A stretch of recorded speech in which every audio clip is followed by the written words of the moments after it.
Number 70 in the Masters of Cinema series is Nosferatu, F.W. Murnau's 1922 classic. This movie, where do you even begin? To start with, it's primarily just a rip-off of Dracula.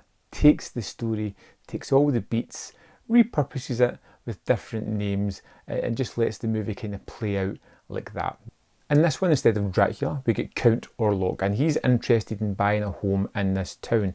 And it's up to Hutter, our young man who's sent to try and seal the deal and get his signature on the dotted line. While he's with Orlok, he shows him a picture of his betrothed, whom Orlok instantly takes a fancy to, and he wants to travel to the hometown and take over this woman. And it's up to Hutter to kind of get back and stop him. And of course there's the master's servant who's locked up in a psychiatric hospital, constantly in communication in some telepathic form with Count Orlok.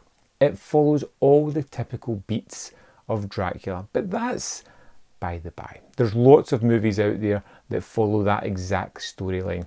What is created here is a movie that is dripping with atmosphere, suspense and tension, real terror in every frame and cell, because we've met these characters, we like the characters. When we get to see Count Orlok, we are horrified by his regular appearance, and then as we get the vampiric look of this character, it is haunting. It's the kind of thing that has lasted 100 years, the kind of thing that's still aped and memed in many countless programs. It is a fantastic performance by Max Schreck, who owns the screen with minimal movement, with a look and a stare. He can understand the trance-like quality that some of the characters are driven into by this haunting figure. But that's not all. It's not all the movie has is just that look. It's the whole style. It's the sets and production values that the movie has. You see the backdrops, you see the style of the buildings, you see some of the wonderful shots of the castle at the start. It's all done with this playful nature of shadows, and the shadows come into great effect within this movie, just in general. The story, which can be typical of a Dracula story, just gives you a shorthand into this nowadays, where you get to settle more into the mood, into the characters, into the situations that arise, you know, because you already have the idea of Bram Stoker's Dracula. It could feel a little bit derivative, but because of the creativity on show here, it really allows you just to settle into the production value, to notice some of the wonderful things. The intertitles are really well staged up as well, with this blue tint. It looks as if it's like handwriting most of the time. It's really unique and something that I really liked as the movie went on. Some of the characters are really quite stoic and fun throughout the movie, whereas some of them can be over-the-top pantomime kind of performances. But this duality of dead serious to over-the-top scenery chewing performances really match the movie perfectly well. I really like Knock, who's in the psychiatric hospital, who's wanting to do his master's bidding, but is unable to do so. I thought that was one of the sort of favourite characters. It was always shot really atmospheric, and he always had this crazed glint in his eye that was really affecting. I loved a lot of the kind of cheaper effects, you know, the kind of things that were done within camera trickery, which are quite fun, particularly when Orlok is building the coffins of dirt onto the cart, and he's making like the lid kind of pop up when he's climbed into it.